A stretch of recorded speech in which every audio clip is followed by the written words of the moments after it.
حضور صلی اللہ علیہ وآلہ وسلم کی جوانی، نبوت کے بعد کی مشکلات، شادیاں اور سفر آخر۔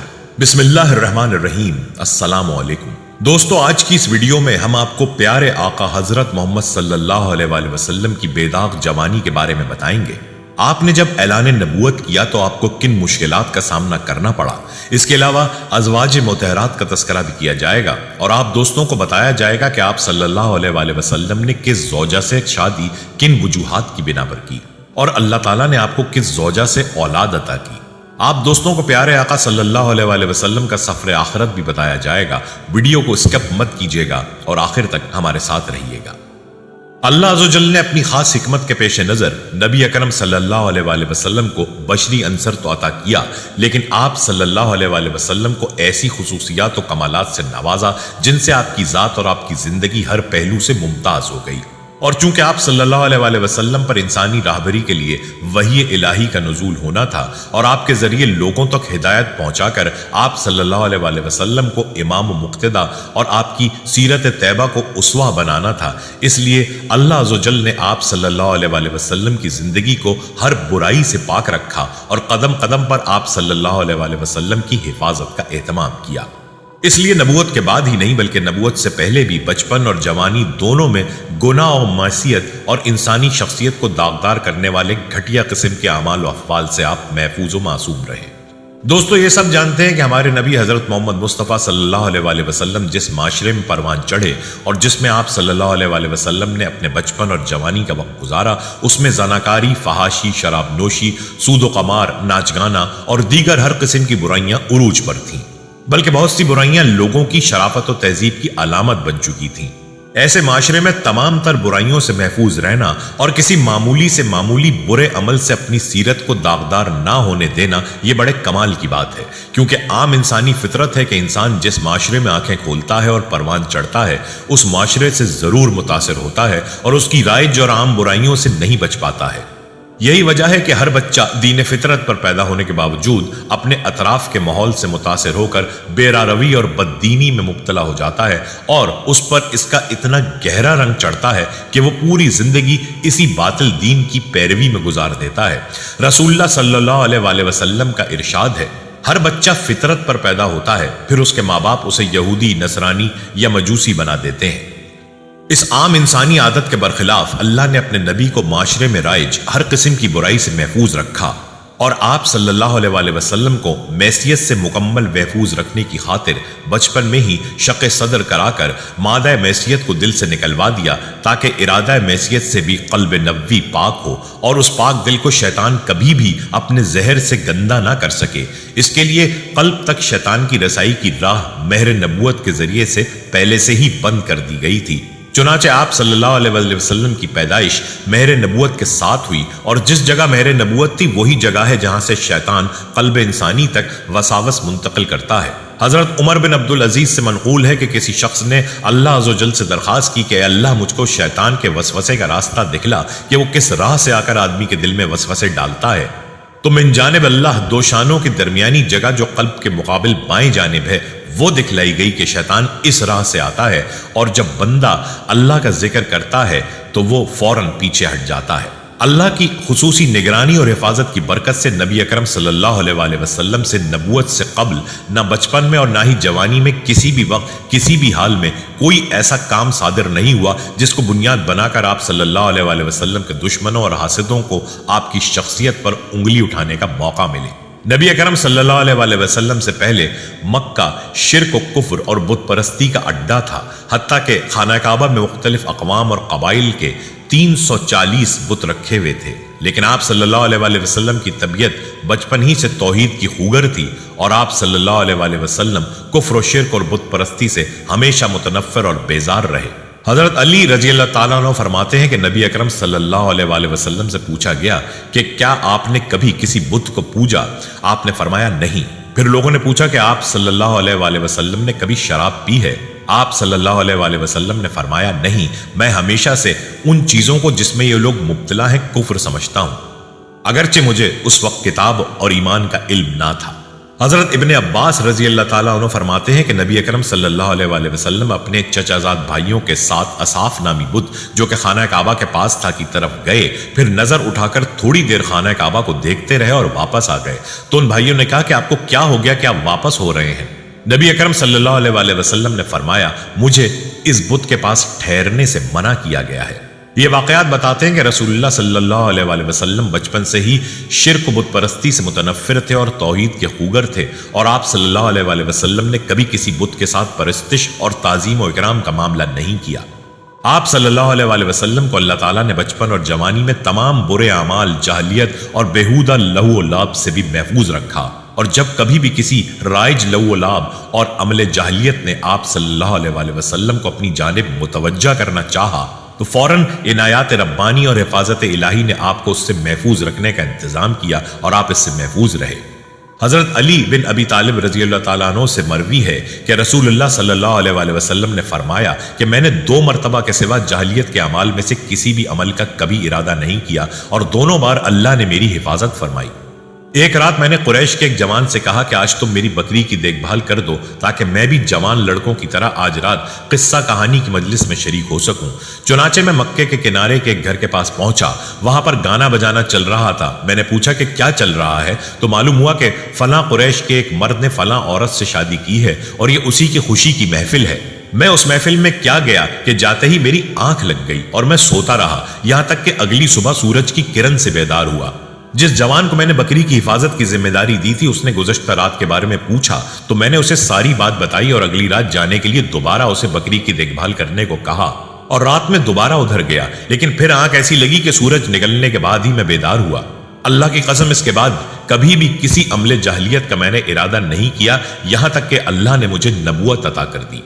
اس واقعے سے واضح ہوتا ہے کہ بشری خاصے کے تحت طبیعت کا رجحان کسی لہو کی طرف ہوا تو اللہ نے اپنی خصوصی نگرانی اور حفاظت میں آپ کو محفوظ رکھا۔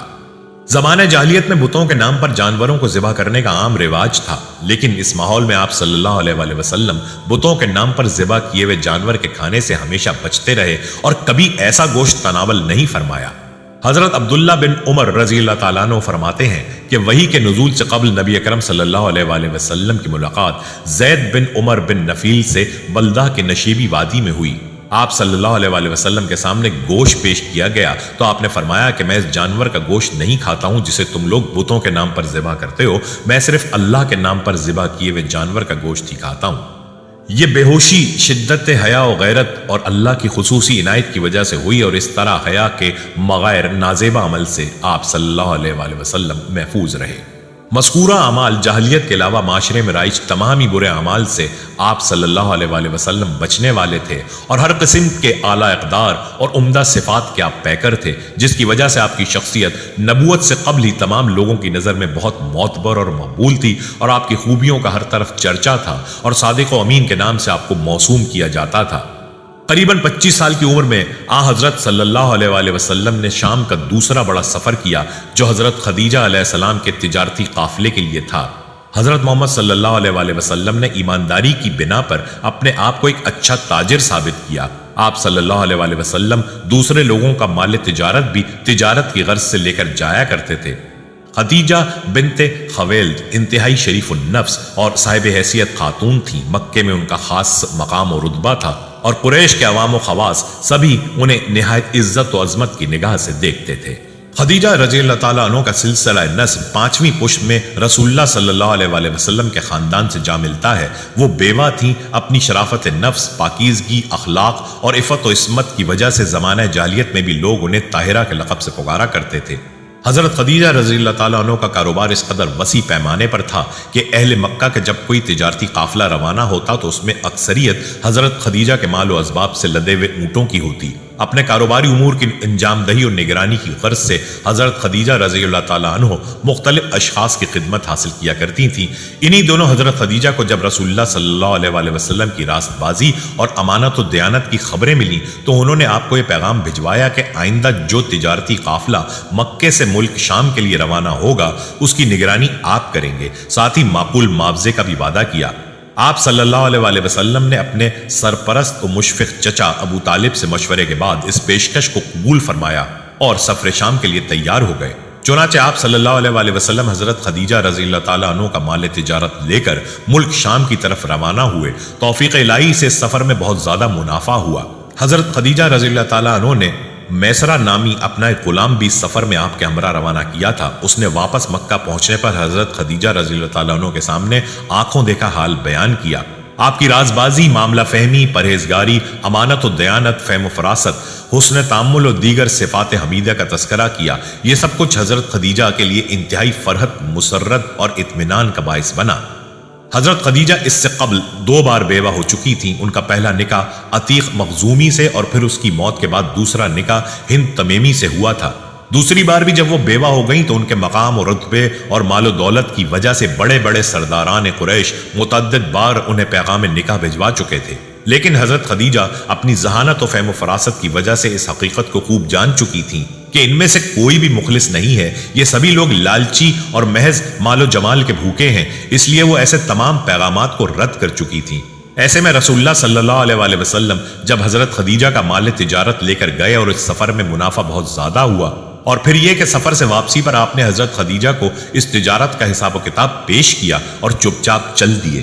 حضرت خدیجہ رضی اللہ تعالیٰ عنہ بس سوچتی ہی رہ گئیں کہ کس قدر سچا اور مخلص ہے یہ انسان، کس قدر سچی اور صاف ستھری ہے اس کی تجارت، کتنی معصومیت ہے اس کی ہر ادا میں، دوسروں کی بنسبت منافع کس قدر زیادہ لایا ہے، لیکن معاوضے کے معاملے میں کوئی تقاضا نہیں، کوئی مطالبہ نہیں، کوئی بحث و تکرار نہیں، معاوضہ جو ملا بس چپ چاپ قبول کر لیا۔ حضرت خدیجہ رضی اللہ تعالیٰ عنہ کے لیے یہ سب کچھ انتہائی باعث حیرت تھا۔ ایک طرف مسلسل پیغامات بھیجنے والے بڑے بڑے سرداران قریش جو کہ دراصل حرص و طمع کے مارے ہوئے اور مال و زر کے پجاری تھے، اور دوسری طرف سیدھا سادہ سچا مخلص اور اس قدر قناعت پسند متوکل و قانع قسم کا یہ نوجوان۔ حضرت خدیجہ رضی اللہ تعالیٰ عنہ کو آپ صلی اللہ علیہ وآلہ وسلم کی یہی ادا بھا گئی اور وہ سمجھ گئیں کہ یہی تو ان کی وہ متاع گمشدہ ہے جس کی وہ مدت سے متلاشی تھی۔ تب حضرت خدیجہ نے اپنے دل کی بات اپنی خاص رازدار سہیلی نفیسہ بنت منبہ سے کی اور انہیں آپ صلی اللہ علیہ وآلہ وسلم کی طرف پیغام نکاح لے کر جانے کو کہا۔ نفیسہ نے یہ پیغام آپ تک پہنچایا جس پر آپ صلی اللہ علیہ وآلہ وسلم نے اپنے چچاؤں خصوصاً جناب ابو طالب اور حضرت حمزہ سے مشورہ کیا۔ ان دونوں نے اس رشتے کی تائید کی اور پھر یہ دونوں آپ صلی اللہ علیہ وآلہ وسلم کی طرف سے اظہار رضامندی کے طور پر حضرت خدیجہ کے چچا عمرو بن اسد کے پاس پہنچے اور آپ کی طرف سے رضامندی کی انہیں اطلاع دی، اور یوں آپ صلی اللہ علیہ وآلہ وسلم اور حضرت خدیجہ رضی اللہ تعالی عنہا اس رشتہ ازدواج میں منسلک ہو گئے، اور یہ مبارک ترین رشتہ حضرت خدیجہ رضی اللہ تعالی عنہا کی وفات تک یعنی مسلسل 25 برس قائم رہا۔ رسول اللہ صلی اللہ علیہ وآلہ وسلم کی یہ پہلی شادی تھی، جبکہ حضرت خدیجہ اس سے قبل 2 بار بیوہ ہو چکی تھیں۔ اس شادی کے وقت آپ صلی اللہ علیہ وآلہ وسلم کی عمر مبارک 25 سال جبکہ حضرت خدیجہ کی عمر 40 سال تھی۔ حضرت خدیجہ علیہ السلام قریش کی مالدار ترین اور معزز ترین خواتین میں سے تھیں۔ حضرت خدیجہ علیہ السلام سے آپ صلی اللہ علیہ وآلہ وسلم کی 4 بیٹیاں حضرت زینب، حضرت رقیہ، حضرت ام کلثوم اور حضرت فاطمہ پیدا ہوئیں۔ اب زندگی میں ایک اور انقلاب ہوا کہ آپ صلی اللہ علیہ وآلہ وسلم کو خلوت گزینی کی طرف رغبت ہوئی اور غار غرا میں روز و شب بسر ہونے لگے۔ بت پرستی سے شروع ہی سے نفرت تھی، اس لیے کبھی نہ کسی صنم کے آگے سر جھکایا اور نہ کسی ایسی مجلس میں شرکت فرمائی جو صنم پرستی کے میلے کہلاتے تھے۔ اب خلوت میں فطرت سلیم جس طرح رہنمائی کرتی، خدائے واحد کی عبادت کرتے، مگر ایک خلش سینے میں ایسی تھی جو اس حالت میں بھی بے چینی رکھتی۔ اکثر یہ سوچ کر تڑپ جاتے تھے کہ میری قوم خصوصاً اور دنیا انسانی عموماً کس طرح خدائے واحد کو چھوڑ کر صنم پرستی اور مظاہر پرستی میں مبتلا ہے، اور یہ کہ اخلاق کی دنیا کس طرح الٹ گئی ہے۔ آخر وہ کون سا نسخہ کیمیا ہے جو اس حالت میں انقلاب پیدا کر دے اور سچی خدا پرستی اور نیک عملی پھر ایک مرتبہ اپنی نمود دکھلائے؟ یہی جذبات و تاثرات تھے جو قلب مضطرب میں موجزن تھے، اور خلوت قدہ ہرا میں انہی کیفیات کے ساتھ ذات اقدس صلی اللہ علیہ وآلہ وسلم مصروف یاد الہی رہتے، اور جب کئی دن اس طرح گزر جاتے تو کبھی حضرت خدیجہ رضی اللہ تعالی عنہا حاضر ہو کر آذوقہ حیات دے جاتی اور کبھی خود بنفس نفیس جا کر چند روز کا سامان خورد و نوش لے آتے اور ہرا میں پھر مشغول عبادت ہو جاتے۔ چنانچہ 14 صدیاں گزرنے کے بعد آج بھی ہرا زبان سے اس کیف آگی منظر کا شاہد ہے جس کا لطف اس نے برسوں اٹھایا ہے۔ مشہور محدث و مورخ حافظ عماد الدین ابن کثیر رحمۃ اللہ علیہ نے اس واقعے کو ان مختصر الفاظ میں حسن و خوبی کے ساتھ بیان کیا ہے، اور رسول اللہ صلی اللہ علیہ وسلم دور شباب میں خلوت پسند ہو گئے تھے اور قوم سے الگ تنہائی میں وقت گزارتے تھے، کیونکہ وہ قوم کی اس کھلی گمراہی کو دیکھ کر کہ وہ بت پرستی میں مبتلا اور بتوں کے سامنے سجدہ گزار ہے کڑتے تھے، اور جوں آپ صلی اللہ علیہ وسلم پر وحی الہی کے نزول کا زمانہ قریب ہوتا جا رہا تھا، مشیت الہی سے اسی قدر آپ صلی اللہ علیہ وسلم کی خلوت پسندی میں اضافہ ہوتا جاتا۔ اس ذات اقدس پر خدا کی رحمتیں اور سلامتی نازل ہو۔ بہرحال یہی وہ خلوت کدہ عبادت تھا جہاں ذات اقدس صلی اللہ علیہ وسلم پر سب سے پہلے وحی الہی کا نزول ہوا اور بالترتیب سورہ اقرا اور سورہ مدثر کی چند آیات سنانے کے لیے بشیر و نذیر بنا دیا۔ خاتم الانبیاء محمد صلی اللہ علیہ وسلم کی حیات طیبہ کے انفرادی اور اجتماعی دونوں پہلوؤں کا یہ حال تھا کہ ایک جانب خلوتہائے راز میں معرفت الہی کے لیے استغراق، صراط مستقیم کی جستجو، نو انسانی کے اصلاح حال کی تڑپ اور طلب تھی، اور دوسری جانب افراد قوم و ملک کے ساتھ راز گفتاری، صداقت شعری، حسن معاملت اور اصابت فکر جیسے اخلاق کریمانہ و صفات حمیدہ سے متصف معاشرتی زندگی کا مظاہرہ تھا، اور ان امتیازات کی وجہ سے ہر فرد کی نگاہ میں آپ صلی اللہ علیہ وسلم کی وہ قدر و منزلت تھی کہ با اتفاق رائے الصادق الامین کے لقب سے یاد کیے جاتے تھے، اور کل جو دشمنی ان کو محمد رسول اللہ صلی اللہ علیہ وسلم سے دعوی نبوت کی بنا پر ہوئی، وہ آج محمد بن عبداللہ کے ساتھ قطن نہیں تھی، اور سبھی ان کی تقدیس و تطہیر کے قائل تھے۔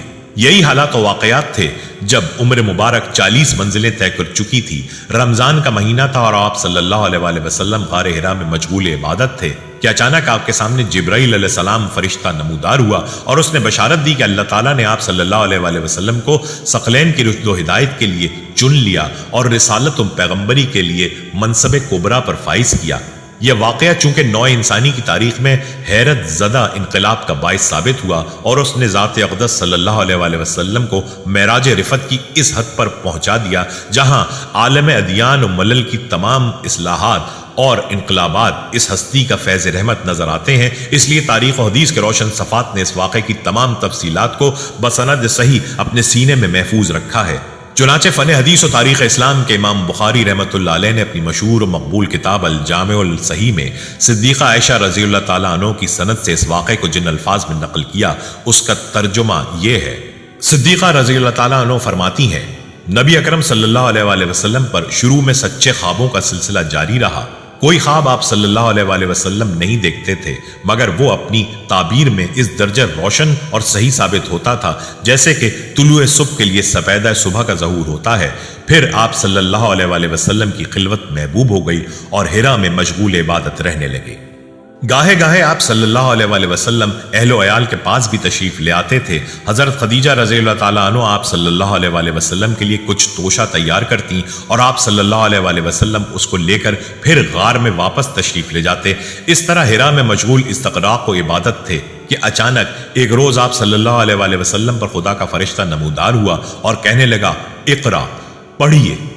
نبی امی نے کہا، ما ان ابقاری، میں پڑھنا نہیں جانتا۔ پیغمبر صلی اللہ علیہ وسلم ارشاد فرماتے تھے کہ جب میں نے فرشتے سے یہ کہا تو اس نے مجھ کو گرفت میں لے لیا، جس کی شدت سے مجھ کو تکلیف محسوس ہونے لگی، اور پھر چھوڑ کر مجھ سے دوبارہ کہا، پڑھیے، اور میں نے وہی جواب پھر دیا، میں پڑھنا نہیں جانتا۔ تب اس نے پھر وہی عمل کیا اور گرفت چھوڑ کر تیسری مرتبہ پھر جملہ دہرایا، اور میں نے بھی وہی جواب دیا۔ غرض 3 مرتبہ یہی گفتگو اور یہی عمل ہوتے رہنے کے بعد چوتھی مرتبہ فرشتے نے سورہ اقرا کی یہ چند آیتیں تلاوت کی۔ پروردگار کے نام سے پڑھ جس نے پیدا کیا، اس نے انسان کو خون بستہ سے پیدا کیا۔ پڑھ اور تیرا پروردگار بہت کرم کرنے والا ہے، جس نے قلم کے ذریعے انسان کو علم سکھایا، انسان کو وہ سب کچھ سکھایا جس سے وہ ناواقف تھا۔ حضرت شاہ عبد القادر دہلوی رحمۃ اللہ علیہ اس آیت کی تفسیر میں بہت ہی لطیف بات ارشاد فرماتے ہیں۔ موضوع القرآن میں لکھتے ہیں، اول جبرائیل علیہ السلام وہی لائے تو یہی 5 آیتیں حضرت محمد صلی اللہ علیہ وسلم نے کبھی لکھا پڑھا نہ تھا، اس لیے اللہ تعالیٰ نے فرمایا کہ قلم سے بھی علم وہی دیتا ہے، یوں بھی یعنی بغیر وسائل کے وہبی طور پر وہی دے گا۔ غرض نبی اکرم صلی اللہ علیہ وسلم نے ان آیات کو دہرایا اور یہ آپ صلی اللہ علیہ وسلم کے ذہن نشین ہو گئیں۔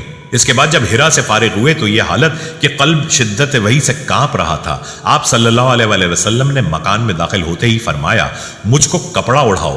حضرت خدیجہ نے فوراً کپڑا اڑا دیا۔ جب کچھ سکون ہوا تو خدیجہ رضی اللہ تعالیٰ عنہ کو تمام واقعہ سنایا اور پھر فرمایا مجھے اپنی جان کا خوف ہے، یعنی مجھے یہ خوف ہے کہ شاید میں وحی کے بار کو برداشت نہ کر سکوں۔ جب آپ صلی اللہ علیہ وآلہ وسلم پر سے خوفزدگی کی کیفیت دور ہو گئی تو آپ نے فرمایا اے خدیجہ یہ مجھے کیا ہو گیا ہے؟ پھر سارا قصہ آپ نے ان کو سنایا اور کہا مجھے اپنی جان کا ڈر ہے۔ انہوں نے کہا ہرگز نہیں، آپ خوش ہو جائیے، خدا کی قسم آپ کو خدا کبھی رسوا نہ کرے گا۔ آپ رشتہ داروں سے نیک سلوک کرتے ہیں، سچ بولتے ہیں، ایک روایت میں یہ اضافہ ہے کہ امانتیں ادا کرتے ہیں، بے سہارا لوگوں کا بار برداشت کرتے ہیں، نادار لوگوں کو کما کر دیتے ہیں، مہمان نوازی کرتے ہیں اور نیک کاموں میں مدد کرتے ہیں۔ پھر وہ حضور صلی اللہ علیہ وآلہ وسلم کو ساتھ لے کر ورقہ بن نوفل کے پاس گئیں جو ان کے چچا زاد بھائی تھے، زمانہ جاہلیت میں مسیحی ہو گئے تھے، عربی اور عبرانی میں انجیل لکھتے تھے، بہت بوڑھے اور نابینا ہو گئے تھے۔ حضرت خدیجہ نے ان سے کہا بھائی جان ذرا اپنے بھتیجے کا قصہ سنیے۔ ورقہ نے حضور سے کہا بھتیجے تم کو کیا نظر آیا؟ رسول اللہ صلی اللہ علیہ وآلہ وسلم نے جو کچھ دیکھا تھا وہ بیان کیا۔ ورقہ نے کہا یہ وہی ناموس وہی لانے والا فرشتہ ہے جو موسیٰ علیہ السلام پر نازل کیا تھا۔ کاش میں آپ کے زمانے نبوت میں قوی جوان ہوتا، کاش میں اس وقت زندہ رہوں جب آپ کی قوم آپ کو نکالے گی۔ رسول اللہ صلی اللہ علیہ وآلہ وسلم نے فرمایا کیا لوگ مجھے نکال دیں گے؟ ورقہ نے کہا ہاں، کبھی ایسا نہیں ہوا کہ کوئی شخص وہ چیز لے کر آیا ہو جو آپ لائے ہیں اور اس سے دشمنی نہ کی گئی ہو۔ اگر میں نے آپ کا وہ زمانہ پایا تو میں آپ کی پرزور مدد کروں گا۔ مگر زیادہ مدت نہ گزری تھی کہ ورقہ کا انتقال ہو گیا۔ یہ قصہ خود اپنے منہ سے بول رہا ہے کہ فرشتے کی آمد سے ایک لمحہ پہلے تک بھی رسول اللہ صلی اللہ علیہ وآلہ وسلم اس بات سے خالی الذہن تھے کہ آپ نبی بنائے جانے والے ہیں۔ اس چیز کا طالب یا متوقع ہونا تو درکنار، آپ کے وہم و گمان میں بھی یہ نہ تھا کہ ایسا کوئی معاملہ آپ کے ساتھ پیش آئے گا۔ وحی کا نزول اور فرشتے کا اس طرح سامنے آنا آپ کے لیے اچانک ایک حادثہ تھا جس کا تاثر آپ کے اوپر وہی ہوا جو ایک بے خبر انسان پر اتنے بڑے ایک حادثے کے پیش آنے سے فطری طور پر ہو سکتا ہے۔ یہی وجہ ہے کہ جب آپ اسلام کی دعوت لے کر اٹھے تو مکے کے لوگوں نے آپ پر ہر طرح کے اعتراضات کیے، مگر ان میں کوئی یہ کہنے والا نہ تھا کہ ہم کو تو پہلے ہی یہ خطرہ تھا کہ آپ کوئی دعویٰ کرنے والے ہیں، کیونکہ آپ ایک مدت سے نبی بننے کی تیاریاں کر رہے تھے۔ اس قصے سے ایک بات یہ بھی معلوم ہوتی ہے کہ نبوت سے پہلے آپ کی زندگی کیسی پاکیزہ تھی اور آپ کا کردار کتنا بلند تھا۔ حضرت خدیجہ رضی اللہ تعالیٰ عنہ کوئی کمسن خاتون نہ تھی، بلکہ اس واقعے کے وقت ان کی عمر 55 سال تھی اور 15 سال سے وہ حضور صلی اللہ علیہ وآلہ وسلم کی شریک زندگی تھی۔ بیوی سے شوہر کی کوئی کمزوری چھپی نہیں رہ سکتی۔ انہوں نے اس طویل ازدواجی زندگی میں آپ کو اتنا عالی مرتبہ انسان پایا تھا کہ جب حضور صلی اللہ علیہ وآلہ وسلم نے ان کو غار حرا میں پیش آنے والا واقعہ سنایا تو بلا تامل انہوں نے تسلیم کر لیا کہ فی الواقع اللہ کا فرشتہ ہی آپ کے پاس وحی لے کر آیا ہے۔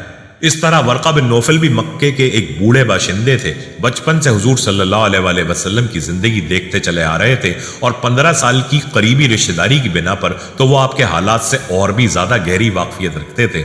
انہوں نے بھی جب یہ واقعہ سنا تو اسے کوئی وسوسہ نہیں سمجھا، بلکہ سنتے ہی کہہ دیا کہ یہ وہی ناموس ہے جو موسیٰ علیہ السلام پر نازل ہوا تھا۔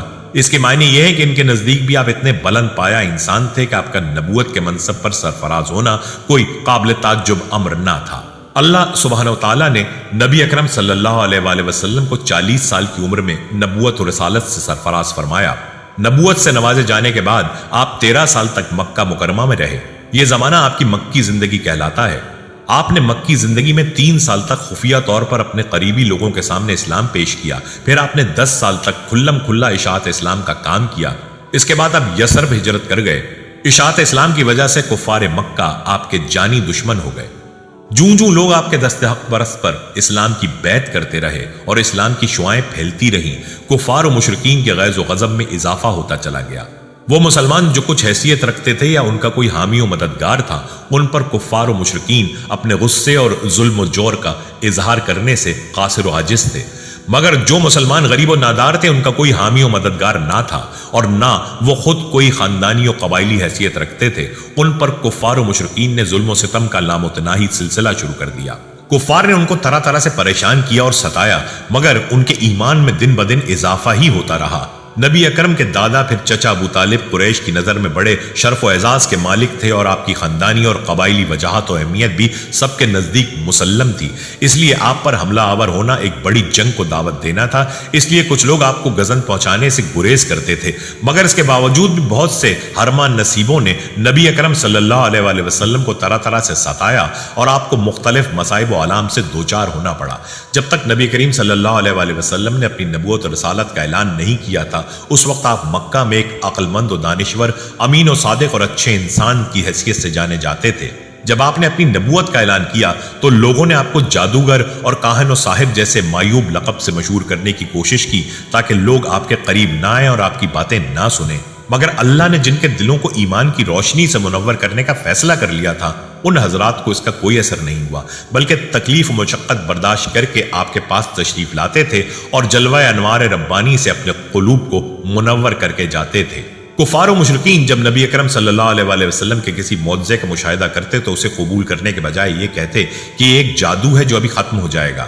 سورہ قمر آیت نمبر 2 میں اللہ تعالیٰ کا ارشاد ہے، اگر کوئی معجزہ دیکھتے ہیں تو ٹال دیتے ہیں اور کہتے ہیں کہ یہ جادو ہے جو ابھی ختم ہوا جاتا ہے، یعنی کہ جادو کا اثر ہے جو دیر تک نہیں چلا کرتا، خود ہی گزر جائے گا اور ختم ہو جائے گا۔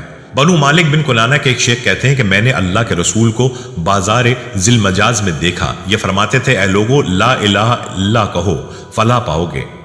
راوی فرماتے ہیں کہ ابو جہل آپ پر مٹی پھینکتا تھا اور یہ کہتا تھا اے لوگو خیال رکھنا یہ شخص تم کو تمہارے دین کے حوالے سے دھوکہ نہ دے دے، کیونکہ اس کا ارادہ ہے کہ تم لات و زی کو چھوڑ دو، جب تک رسول اللہ صلی اللہ علیہ وآلہ وسلم اس کی طرف ذرہ برابر بھی التفات نہیں فرماتے تھے۔ ایک دفعہ نبی کریم صلی اللہ علیہ وآلہ وسلم کعبہ شریف کے پاس نماز ادا کر رہے تھے، ابو جہل اور اس کے ساتھی وہاں بیٹھے تھے۔ ان میں سے بعض نے بعض سے کہا تم میں سے کون ہے جو فلاں قبیلے کی اونٹنی کی اوجڑی لائے اور جب محمد صلی اللہ علیہ وآلہ وسلم سجدے میں جائیں تو وہ اسے اس کی پشت پر رکھ دے۔ عقبہ بن ابی معیط جو نہایت ہی بدبخت شقی القلب اور ملعون تھا وہاں سے اٹھا اور اوجڑی لے کر آیا، پھر وہ آپ کے سجدہ کرنے کا انتظار کرنے لگا۔ جب آپ نے سجدے کے لیے اپنے چہرے مبارک کو زمین بوس کیا تو اس نالائق نے اس اوجڑی کو آپ کی پیٹھ پر کندھوں کے درمیان رکھ دیا۔ آپ اس کے بوجھ کی وجہ سے اٹھ نہیں پا رہے تھے، سجدے کی ہی حالت میں پریشان تھے۔ دوسری طرف ابو جہل اور اس کے بے غیرت ساتھی سب کے سب ہنسنے اور ٹھٹا مارنے لگے۔ حضرت عبداللہ بن مسعود رضی اللہ تعالیٰ عنہ یہ سب کچھ دیکھ رہے تھے، مگر اپنی کمزوری و ضعف اور ان ظالموں کے خوف سے رسول خدا صلی اللہ علیہ وآلہ وسلم کا دفاع کرنے سے عاجز تھے۔ پھر آپ کی لخت جگر حضرت فاطمہ رضی اللہ تعالیٰ عنہ آئیں اور اوجڑی کو آپ کے پشت مبارک سے ہٹایا۔ کفار قریش نے محمد صلی اللہ علیہ وآلہ وسلم کو قتل کرنے کے لیے سودے بازی کی بھی کوشش کی۔ کفار نے چاہا کہ عمارہ بن ولید کو ابو طالب کے سپرد کر دیں اور اس کے عوض ابو طالب محمد کو ان کے حوالے کر دیں تاکہ وہ آپ کو قتل کر دیں۔ چنانچہ کفار قریش نے ابو طالب کی خدمت میں عرض کیا اے ابو طالب، یہ عمارہ قریش کا سب سے باقا اور خوبصورت نوجوان ہے، آپ اسے لے لیں، اس کی دیت اور نصرت کے آپ حقدار ہوں گے، آپ اسے اپنا لڑکا بنا لیں، یہ آپ کا ہوگا، اور اپنے اس بھتیجے کو ہمارے حوالے کر دیں جس نے آپ کے آباء و اجداد کے دین کی مخالفت کی ہے، آپ کی قوم کا شیرازہ منتشر کر رکھا ہے اور ان کی عقلوں کو حماقت سے دوچار بتلاتا ہے، ہم اسے قتل کریں گے، بس یہ ایک آدمی کے بدلے ایک آدمی کا حساب ہے۔ ابو طالب نے کہا خدا کی قسم کتنا برا سودا ہے جو تم لوگ مجھ سے کر رہے ہو، تم اپنا بیٹا مجھے دیتے ہو کہ میں اسے کھلاؤں پلاؤں پالوں پوسوں، اور میرا بیٹا مجھ سے طلب کرتے ہو کہ اسے قتل کر دو، خدا کی قسم یہ نہیں ہو سکتا۔ ایک دن ابو جہل نے قریشیوں سے مخاطب ہو کر کہا کہ محمد ہمارے دین میں عیب نکالتا ہے، ہمارے آباء و اجداد اور معبودوں کی توہین کرتا ہے، اس لیے میں اللہ سے عہد کرتا ہوں کہ کل ایک بھاری پتھر لے کر بیٹھوں گا اور جب وہ سجدہ کرے گا تو اسی پتھر سے اس کا سر کچل دوں گا۔ جب صبح ہوئی تو وہ ویسا ہی پتھر جیسا کہ اس نے بیان کیا تھا لے کر انتظار میں بیٹھ گیا۔ رسول اللہ صلی اللہ علیہ وآلہ وسلم آئے جیسا کہ آیا کرتے تھے، پھر رسول اللہ صلی اللہ علیہ وآلہ وسلم نماز میں مشغول ہو گئے۔ جیسے ہی آپ سجدے میں گئے ابو جہل پتھر اٹھا کر آپ کی طرف بڑھا، جب وہ آپ کے قریب ہوا تو شکست خوردہ حالت میں لوٹا، اس کا رنگ فق تھا اور وہ ایسا مروب تھا کہ اس کے دونوں ہاتھ اس کے پتھر سے چپک گئے تھے کہ وہ بمشکل اپنے ہاتھ سے پتھر پھینک سکا۔ قریش کے کچھ لوگ اس کے پاس آئے اور پوچھنے لگے اے ابو جہل تمہیں کیا ہوا؟ اس نے کہا میں نے گزشتہ رات جو بات کہی تھی وہی کرنے کے لیے کھڑا ہوا تھا، جب میں ان کے قریب پہنچا تو ایک اونٹ آڑے آ گیا، خدا کی قسم میں کبھی بھی کسی اونٹ کی کھوپڑی، گردن اور دانت اس اونٹ کی طرح سے نہیں دیکھے، وہ مجھے کھانا چاہ رہا تھا۔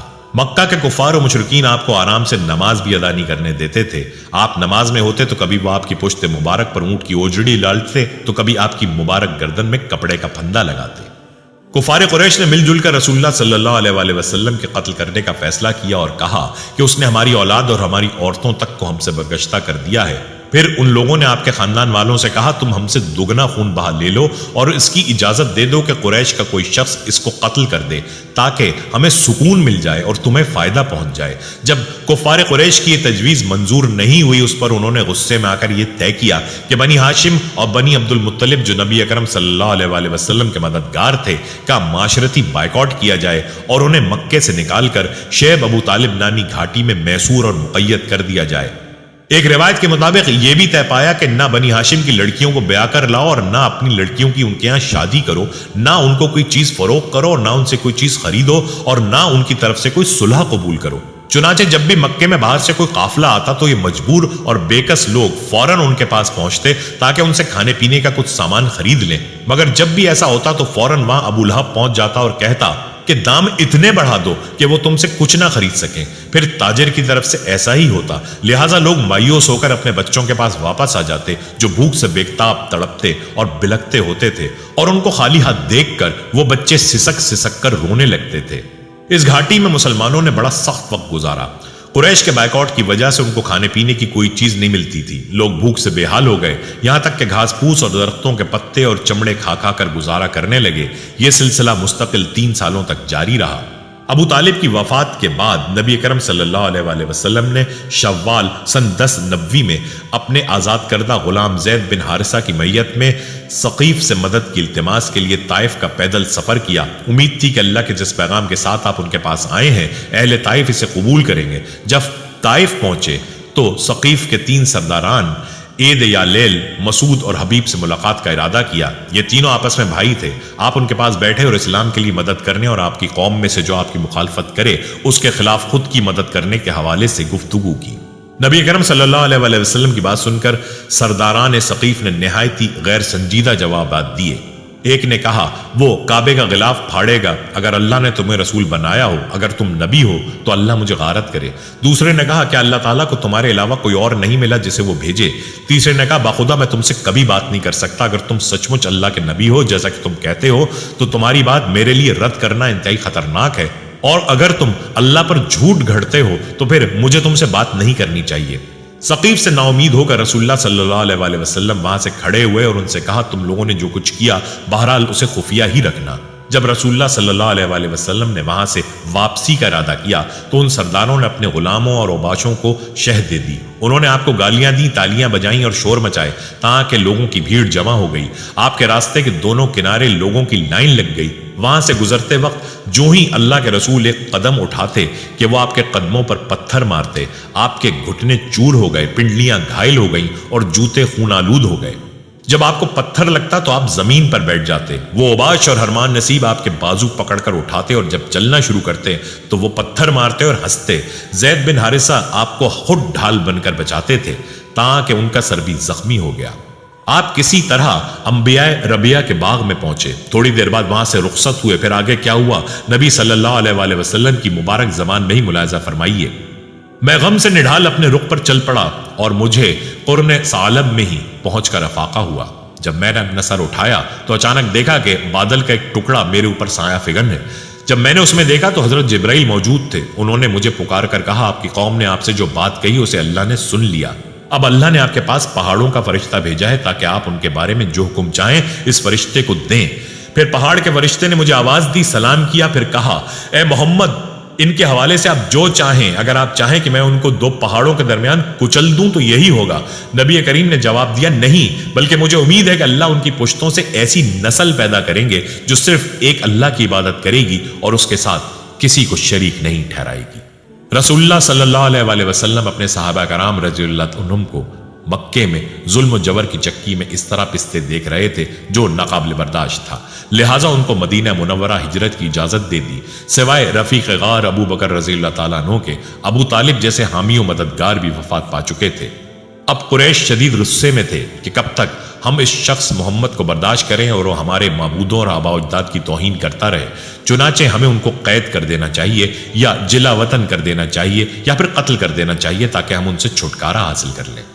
پھر قریش کے سرداران اپنے مشورہ گاہ دارالندو میں خفیہ طور پر نبی کے خلاف فیصلہ لینے کو جمع ہوئے۔ کسی نے کہا کہ اسے لوہے کی زنجیر میں باندھ کر دروازہ بند کر دو، کسی نے کہا انہیں جلا وطن کر دو، مگر نجدی شیخ کے روپ میں دارالندو میں بیٹھے مردود ابلیس نے ان رائیوں کے نقص کو اجاگر کیا اور کہا کہ یہ کوئی رائے نہیں ہے۔ پھر ابو جہل بن ہشام نے یہ رائے دی کہ ہم ہر قبیلے سے ایک قوی جوان کو منتخب کریں، ہم ان میں سے ہر ایک جوان کو ایک تیز تلوار دیں، وہ سب کے سب بیک زب ان کو قتل کر دیں۔ جب وہ اسے اس طرح قتل کریں گے تو ان کا خون مختلف قبائل میں بٹ جائے گا، پھر میں نہیں سمجھتا کہ بنو ہاشم سارے قریش سے جنگ کریں گے۔ جب اس صورتحال کا بنو ہاشم مشاہدہ کریں گے تو دیت لینے پر راضی ہو جائیں گے، پھر ہم ان کو دیت دے دیں گے۔ نجدی شیخ کی صورت میں بیٹھا ابلیس نے کہا کہ بات تو یہ ہے کہ جو اس آدمی نے کہی اور اس رائے کے بعد کوئی رائے نہیں ہے، لہٰذا پوری قوم اس پر تیار ہو گئی۔ رسول اللہ صلی اللہ علیہ وآلہ وسلم اور کسی مسلمان کو اس منصوبے کا علم نہیں تھا۔ جبرائیل علیہ السلام آپ کے پاس آئے اور کہا آپ اپنے جس بستر پر رات گزارتے تھے اس پر رات نہ گزاریں۔ جب رات تاریک ہوئی تو سب کے سب قتل کے ارادے سے آپ کا انتظار کر رہے تھے کہ آپ کب سوتے ہیں تاکہ وہ سب آپ پر ٹوٹ پڑیں۔ رسول اللہ صلی اللہ علیہ وآلہ وسلم نے حضرت علی رضی اللہ تعالیٰ عنہ سے کہا میرے بستر پر لیٹ کر میری اس ہری چادر کو اوڑھ کر سو جاؤ، کوئی ناپسندیدہ عمل ان کی طرف سے تمہیں پیش نہیں آئے گا۔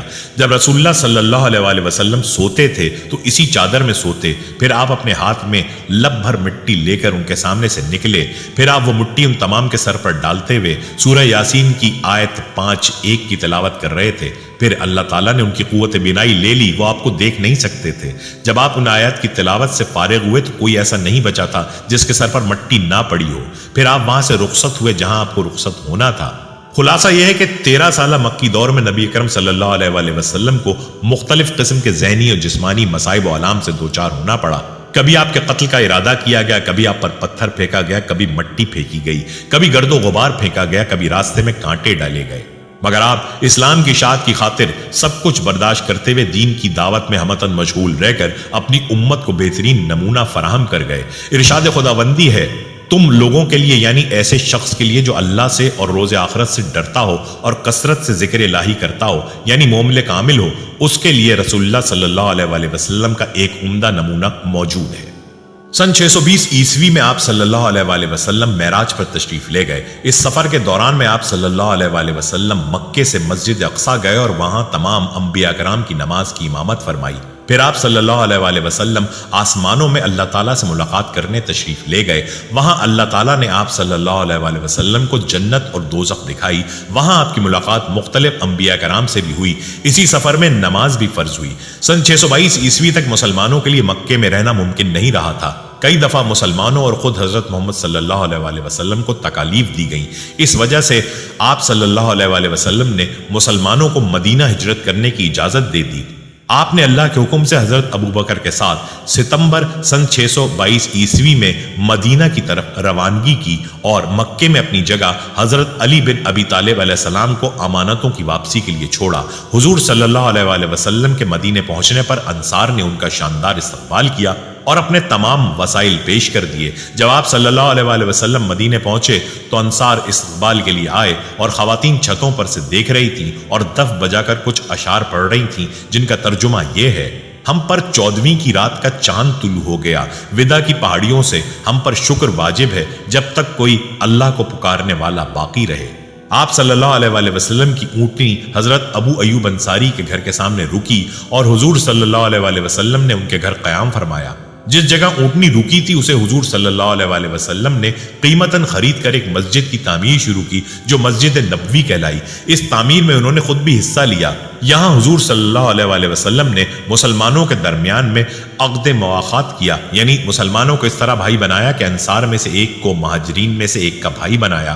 خود حضرت علی علیہ السلام کو اپنا بھائی قرار دیا۔ انصار نے مہاجرین کی مثالی مدد کی۔ ہجرت کے ساتھ ہی اسلامی تقویم کا آغاز بھی ہوا۔ آپ کے مدینے آنے سے اوس اور خزرج یہاں کے دو قبائل جنہوں نے بعد میں اسلام قبول بھی کیا، ان میں آپس میں لڑائی جھگڑا ختم ہوا اور ان میں اتحاد اور بھائی چارہ پیدا ہو گیا۔ اس کے علاوہ یہاں کچھ یہودیوں کے قبائل بھی تھے جو ہمیشہ فساد کا باعث تھے۔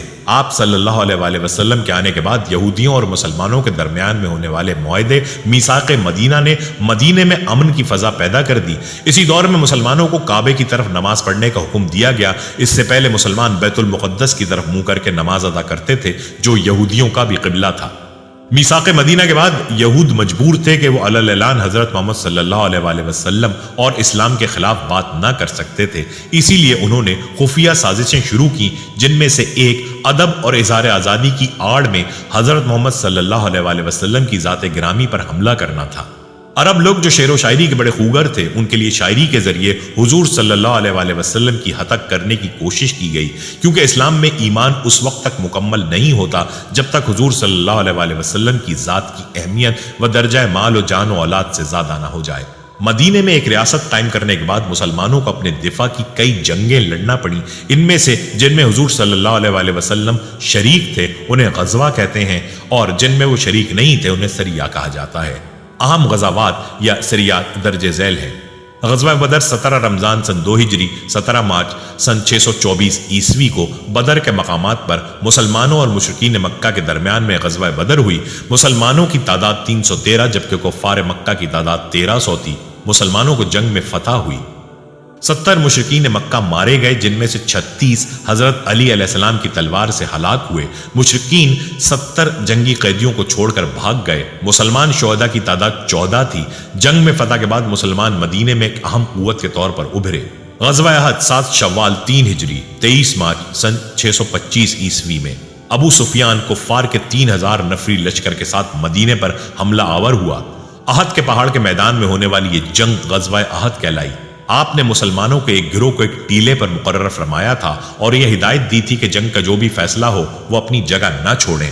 ابتدا میں مسلمانوں نے کفار کو بھاگنے پر مجبور کر دیا۔ ٹیلے پر موجود لوگوں نے بھی یہ سوچتے ہوئے کہ فتح ہو گئی ہے کفار کا پیچھا کرنا چھوڑ دیا یا مال غنیمت اکٹھا کرنا شروع کر دیا۔ خالد بن ولید نے جو ابھی مسلمان نہیں ہوئے تھے اس بات کا فائدہ اٹھایا اور مسلمانوں پر پچھلی طرف سے حملہ کر دیا۔ یہ حملہ اچانک تھا، مسلمانوں کو اس سے کافی نقصان ہوا، لیکن کفار چونکہ پیچھے ہٹ چکے تھے اس لیے واپس چلے گئے۔ اس جنگ سے مسلمانوں کو یہ سبق ملا کہ کسی بھی صورت میں رسول اکرم صلی اللہ علیہ وآلہ وسلم کے حکم کی خلاف ورزی نہ کریں۔ غزوہ خندق یا احزاب شوال ذیقعد 5 ہجری مارچ 627 عیسوی میں مشرکین مکہ نے مسلمانوں سے جنگ کی ٹھانی، مگر مسلمانوں نے حضرت سلمان فارسی کے مشورے سے مدینے کے ارد گرد ایک خندق کھود لی۔ مشرکین مکہ ان کا کچھ نہ بگاڑ سکے۔ خندق کھودنے کی عرب میں یہ پہلی مثال تھی، کیونکہ اصل میں یہ ایرانیوں کا طریقہ تھا۔ 1 ماہ کے محاصرے اور اپنے کئی افراد کے قتل کے بعد مشرکین مایوس ہو کر واپس چلے گئے۔ بعض روایات کے مطابق ایک آندھی نے مشرکین کے خیمے اکھاڑ پھینکے۔ غزوہ بنی قریظہ ذیلقعد ذیلحج 5 ہجری اپریل 627 عیسوی کو یہ جنگ ہوئی، مسلمانوں کو فتح حاصل ہوئی۔ غزوہ بنی مصطلق شعبان 6 ہجری دسمبر سن 627 عیسوی جنوری سن 628 عیسوی میں یہ جنگ بنی مصطلق کے ساتھ ہوئی، مسلمان فتح یاب ہوئے۔ غزوہ خیبر محرم 7 ہجری مئی 628 عیسوی میں مسلمانوں اور یہودیوں کے درمیان یہ جنگ ہوئی جس میں مسلمان فتح یاب ہوئے۔ جنگ موتا 5 جمادی الاول 8 ہجری اگست ستمبر 629 عیسوی کو موتا کے مقام پر یہ جنگ ہوئی۔ اس میں حضور صلی اللہ علیہ وآلہ وسلم شریک نہیں ہوئے تھے، اس لیے اسے غزوہ نہیں کہتے۔ فتح مکہ رمضان 8 ہجری جنوری 630 عیسوی میں مسلمانوں نے مکہ فتح کیا۔ جنگ تقریباً نہ ہونے کے برابر تھی، کیونکہ مسلمانوں کی ہیبت سے مشرکین مکہ ڈر گئے تھے۔ اس کے بعد مکے کی اکثریت مسلمان ہو گئی تھی۔ غزوہ حنین شوال 8 ہجری جنوری فروری 630 عیسوی میں یہ جنگ ہوئی۔ پہلے مسلمانوں کو شکست ہو رہی تھی مگر بعد میں وہ فتح میں بدل گئی۔ غزوہ تبوک رجب 9 ہجری اکتوبر 630 عیسوی میں یہ افواہ پھیلنے کے بعد کہ بازنطینیوں نے ایک عظیم فوج تیار کر کے شام کے محاذ پر رکھی ہے اور کسی بھی وقت حملہ کیا جا سکتا ہے، مسلمان ایک عظیم فوج تیار کر کے شام کی طرف تبوک کے مقام پر چلے گئے۔ وہاں کوئی دشمن فوج نہ پائی، اس لیے جنگ نہ ہو سکی، مگر اس علاقے کے کئی قبائل سے معاہدے ہوئے اور جزیہ ملنے لگا اور مسلمانوں کی طاقت کے چرچے عرب میں دور دور تک ہو گئے۔ حضور صلی اللہ علیہ وآلہ وسلم کی مختلف روایات میں 11 ازواج کے نام ملتے ہیں۔ جن عورتوں سے آپ صلی اللہ علیہ وآلہ وسلم نے قتل فرمایا ان کی تعداد 11 تھی، جن میں سے 9 عورتیں آپ صلی اللہ علیہ وآلہ وسلم کی رحلت کے وقت حیات تھیں اور 2 عورتیں آپ صلی اللہ علیہ وسلم کی زندگی ہی میں وفات پا چکی تھیں، یعنی حضرت خدیجہ اور ام المساکین حضرت زینب بن خزیمہ رضی اللہ تعالی عنہا۔ نبی اکرم صلی اللہ علیہ وسلم کی ازواج میں زیادہ تر پہلے بیوہ تھیں اور عمر میں بھی زیادہ تھیں، اور زیادہ شادیوں کا عرب میں عام رواج تھا۔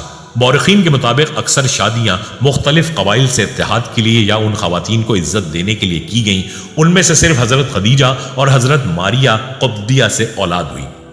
حضور صلی اللہ علیہ وسلم کی ازواج کو امہات المومنین کہا جاتا ہے، یعنی مومنین کی مائیں، جن کے بارے میں کچھ مختصر تفصیل یہ ہے۔ حضرت خدیجہ حضرت صلی اللہ علیہ وسلم کی پہلی شادی حضرت خدیجہ رضی اللہ تعالیٰ عنہ سے ہوئی۔ شادی کے وقت آپ کی عمر 25 سال تھی اور حضرت خدیجہ کی عمر 40 سال تھی۔ ان کے جیتے جی آپ صلی اللہ علیہ وسلم نے کوئی اور شادی نہیں کی۔ آپ صلی اللہ علیہ وسلم کی اولاد میں حضرت ابراہیم کے ماں سے بعد تمام بیٹے اور صاحبزادیاں انہی حضرت خدیجہ کے بطن سے تھیں۔ صاحبزادگان میں سے کوئی زندہ نہ بچا، البتہ صاحبزادیاں حیات رہیں۔ ان کے نام یہ ہیں: زینب، رقیہ، ام کلثوم، فاطمہ۔ زینب کی شادی ہجرت سے پہلے ان کے پھپھیزاد بھائی حضرت ابو العاص بن ربیع سے ہوئی۔ رقیہ اور ام کلثوم رضی اللہ تعالیٰ عنہ کی شادی یکے بعد دیگرے حضرت عثمان سے ہوئی۔ حضرت فاطمہ کی شادی جنگ بدر اور جنگ احد کے درمیانی عرصے میں حضرت علی بن ابی طالب سے ہوئی اور ان کے بطن سے حسن، حسین رضی اللہ تعالیٰ عنہ، زینب اور ام کلثوم رضی اللہ تعالیٰ عنہ پیدا ہوئیں۔ حضرت سودا بن زمع رضی اللہ تعالیٰ عنہ، ان سے رسول اللہ صلی اللہ علیہ وسلم نے حضرت خدیجہ کی وفات کے تقریباً 1 مہینے بعد نبوت کے 10ویں سال ماہ شوال میں شادی کی۔ آپ صلی اللہ علیہ وسلم سے پہلے حضرت سودا اپنے چچیرے بھائی سکران بن عمرو کے عقد میں تھیں اور وہ انہیں بیوہ چھوڑ کر انتقال کر چکے تھے۔ حضرت سودا کی وفات شوال سن 54 ہجری میں مدینے کے اندر ہوئی۔ حضرت زینب بن خزیمہ رضی اللہ تعالیٰ عنہا، یہ قبیلہ بنو ہلال بن عامر بن سعتسہ سے تعلق رکھتی تھی۔ مسکینوں پر رحم و مروت کے سبب ان کا لقب ام المساکین پڑ گیا تھا۔ یہ حضرت عبداللہ بن جہش کے عقد میں تھیں۔ وہ جنگ احد میں شہید ہو گئے تو رسول اللہ صلی اللہ علیہ وسلم نے 4 ہجری میں ان سے شادی کر لی، مگر صرف 3 ماہ یا 8 ماہ رسول اللہ صلی اللہ علیہ وسلم کی زوجیت میں رہ کر ربیع الاخر یا ذیقعد 4 ہجری میں وفات پا گئیں۔ نبی صلی اللہ علیہ وسلم نے ان کی نماز جنازہ پڑھائی اور انہیں بقیع میں دفن کیا گیا۔ حضرت ام سلمہ ہند رضی اللہ تعالیٰ عنہا، یہ ابو سلمہ کے عقد میں تھیں۔ جمادی الاخر سن 4 ہجری میں حضرت ابو سلمہ کا انتقال ہو گیا تو ان کے بعد شوال 4 ہجری میں رسول اللہ نے ان سے شادی کر لی۔ فقیہ ترین اور نہایت عقلمند خاتون تھیں۔ 84 سال کی عمر میں سن 59 ہجری میں اور کہا جاتا ہے کہ سن 62 ہجری میں وفات پائی اور بقیع میں دفن کی گئیں۔ حضرت صفیہ بنت حی بن اخطب رضی اللہ تعالی عنہا، یہ بنی اسرائیل سے تھیں اور خیبر میں قید کی گئیں، لیکن رسول اللہ صلی اللہ علیہ وسلم نے انہیں اپنے لیے منتخب فرما لیا اور آزاد کر کے شادی کر لی۔ یہ فتح خیبر 7 ہجری کے بعد کا واقعہ ہے۔ اس کے بعد خیبر سے 12 میل کی دوری پر مدینے کے راستے میں صد صحبہ کے پاس انہیں رخصت کرایا۔ سن 50 ہجری میں اور کہا جاتا ہے کہ سن 52 ہجری میں اور کہا جاتا ہے کہ سن 36 ہجری میں وفات پائی اور بقیع میں مدفون ہوئی۔ حضرت جویریہ بنت الحارث رضی اللہ تعالیٰ عنہا، ان کے والد قبیلہ خزاعہ کی شاخ بن المستلق کے سردار تھے۔ حضرت جویریہ بن المستلق کے قیدیوں میں لائی گئی تھی اور حضرت ثابت بن قیس بن شماس کے حصے میں پڑی تھی۔ انہوں نے حضرت جویریہ سے مکاتبت کر لی، یعنی ایک مقررہ رقم کے عوض آزاد کر دینے کا معاملہ طے کر لیا۔ اس کے بعد رسول اللہ صلی اللہ علیہ وسلم نے ان کی طرف سے مقررہ رقم ادا فرما دی اور ان سے شادی کر لی۔ یہ شعبان 5 ہجری یا 6 ہجری کا واقعہ ہے۔ اس شادی کے نتیجے میں مسلمانوں نے بن المستلق کے 100 گھرانے آزاد کر دی اور کہا کہ یہ لوگ رسول اللہ صلی اللہ علیہ وسلم کے سسرالی ہیں۔ چنانچہ یہ اپنی قوم کے لیے ساری عورتوں سے بڑھ کر بابرکت ثابت ہوئی۔ ربیع الاول سن 56 ہجری یا 55 ہجری میں وفات پائی، عمر 65 برس تھی۔ حضرت میمونہ بنت الحارث الہلالیہ رضی اللہ تعالی عنہا، یہ ام الفضل لبابہ بنت حارث کی بہن تھیں۔ ان سے رسول اللہ صلی اللہ علیہ وسلم نے ذیقعد 7 ہجری میں عمرہ قضا سے فارغ ہونے اور صحیح قول کے مطابق احرام سے حلال ہونے کے بعد شادی کی اور مکے سے 9 میل دور مقام صرف میں انہیں رخصت کرایا۔ سن 61 ہجری اور کہا جاتا ہے کہ سن 63 ہجری میں وہیں ان کی وفات بھی ہوئی اور وہیں دفن بھی کی گئی۔ ان کی قبر کی جگہ آج بھی وہاں معروف ہے۔ حضرت ام حبیبہ رملہ رضی اللہ تعالیٰ عنہ یہ عبید اللہ بن جہش کے عقد میں تھیں اور ان کے ساتھ ہجرت کر کے حبشہ بھی گئی تھیں، لیکن عبید اللہ نے وہاں جانے کے بعد مرتد ہو کر عیسائی مذہب قبول کر لیا اور پھر وہیں انتقال کر گیا، مگر ام حبیبہ اپنے دین اور اپنے ہجرت پر قائم رہی۔ جب رسول اللہ صلی اللہ علیہ وسلم نے محرم 7 ہجری میں عمرو بن امیہ زمری کو اپنا خط دے کر نجاشی کے پاس بھیجا تو نجاشی کو یہ پیغام بھی دیا کہ ام حبیبہ سے آپ صلی اللہ علیہ وسلم کا نکاح کر دے۔ اس نے ام حبیبہ کی منظوری کے بعد ان سے آپ صلی اللہ علیہ وسلم کا نکاح کر دیا اور شرحبیل بن حسنہ کے ساتھ انہیں آپ صلی اللہ علیہ وسلم کی خدمت میں بھیج دیا۔ نبی صلی اللہ علیہ وسلم نے خیبر سے واپسی کے بعد ان کی رخصتی کرائی۔ سن 43 ہجری یا 44 ہجری یا 50 ہجری میں وفات پائی۔ حضرت حفصہ بنت عمر رضی اللہ تعالی عنہا، آپ حضرت عمر رضی اللہ تعالی عنہ کی بیٹی تھی۔ ان کے پہلے شوہر خنیس بن حذافہ سہمی تھے جو بدر اور احد کے درمیانی عرصے میں رحلت کر گئے اور وہ بیوہ ہو گئیں۔ پھر رسول اللہ صلی اللہ علیہ وسلم نے ان سے شادی کر لی۔ شادی کا یہ واقعہ 3 ہجری کا ہے۔ شعبان 45 ہجری میں 60 سال کی عمر میں مدینے کے اندر وفات پائی اور بقیع میں دفن ہوئی۔ حضرت عائشہ بنت ابی بکر رضی اللہ تعالیٰ عنہا، آپ حضرت ابو بکر رضی اللہ تعالیٰ عنہ کی بیٹی تھیں اور کم عمر تھیں۔ ان سے رسول اللہ صلی اللہ علیہ وسلم نے نبوت کے 11ویں برس ماہ شوال میں شادی کی، یعنی حضرت سودا سے شادی کے 1 سال بعد، اور ہجرت سے 2 برس 5 ماہ پہلے اس وقت ان کی عمر 6 برس تھی۔ پھر ہجرت کے 7 ماہ بعد شوال 1 ہجری میں انہیں رخصت کیا گیا، اس وقت ان کی عمر 9 برس تھی۔ حضرت عائشہ آپ صلی اللہ علیہ وسلم کی سب سے محبوب بیوی تھیں اور امت کی عورتوں میں علی الاطلاق سب سے زیادہ فقیہ اور صاحب علم تھی۔ 17 شعبان سن 57 ہجری یا 58 ہجری میں حضرت عائشہ نے وفات پائی اور بقیع میں دفن کی گئیں۔ حضرت زینب بنت جہش رضی اللہ تعالی عنہا، یہ قبیلہ بنو اسد بن خزیمہ سے تعلق رکھتی تھیں اور رسول اللہ صلی اللہ علیہ وسلم کی پھوپھی کی صاحبزادی تھیں۔ ان کی شادی پہلے حضرت زید بن حارثہ سے ہوئی تھی جنہیں رسول اللہ صلی اللہ علیہ وسلم کا بیٹا سمجھا جاتا تھا، لیکن حضرت زید سے نباہ نہ ہو سکا اور انہوں نے طلاق دے دی۔ خاتمہ عدت کے بعد اللہ تعالیٰ نے رسول اللہ صلی اللہ علیہ وسلم کو مخاطب کرتے ہوئے یہ آیت نازل فرمائی۔ سورہ احزاب آیت نمبر 37 میں اللہ فرماتا ہے، جب زید نے ان سے اپنی ضرورت ختم کر لی تو ہم نے انہیں آپ کی زوجیت میں دے دیا۔ انہی کے تعلق سے سورہ احزاب کی مزید کئی آیات نازل ہوئیں جن میں مدبنہ لے پالک کے قضیے کا 2 ٹوک فیصلہ کر دیا گیا۔ حضرت زینب سے رسول اللہ صلی اللہ علیہ وسلم کی شادی ذیقعت 5 ہجری میں اور کہا جاتا ہے کہ 4 ہجری میں ہوئی۔ یہ سب عورتوں سے بڑھ کر عبادت گزار اور صدقہ کرنے والی خاتون تھیں۔ سن 20 ہجری میں وفات پائی، اس وقت ان کی عمر 53 سال تھی اور یہ رسول اللہ صلی اللہ علیہ وسلم کے بعد امہات المومنین میں پہلی بیوی ہیں جن کا انتقال ہوا۔ حضرت عمر بن خطاب نے ان کی نماز جنازہ پڑھائی اور انہیں بقیع میں دفن کیا گیا۔ یہ 11 بیویاں ہوئیں جو رسول اللہ صلی اللہ علیہ وسلم کے عقد نکاح میں آئیں اور آپ صلی اللہ علیہ وسلم کی صحبت و رفاقت میں رہیں۔ ان میں سے 2 بیویاں یعنی حضرت خدیجہ اور حضرت زینب ام المساکین کی وفات آپ صلی اللہ علیہ وسلم کی زندگی ہی میں ہوئی اور 9 بیویاں آپ کے وصال کے بعد حیات رہیں۔ حضور صلی اللہ علیہ وسلم نے اپنی زندگی کا آخری حج سن 10 ہجری میں کیا، اسے حجۃ الوداع کہتے ہیں۔ آپ 25 ذی القعدہ سن 10 ہجری فروری 632 عیسوی کو مدینے سے روانہ ہوئے۔ آپ صلی اللہ علیہ وسلم کی ازواج آپ کے ساتھ تھیں۔ مدینے سے 9 کلومیٹر دور ذوالحلیفہ کے مقام پر آپ صلی اللہ علیہ وسلم نے آرام پہنا۔ 10 دن بعد آپ صلی اللہ علیہ وسلم مکہ پہنچ گئے۔ حج میں مسلمانوں کی تعداد 1,20,000 سے زیادہ تھی۔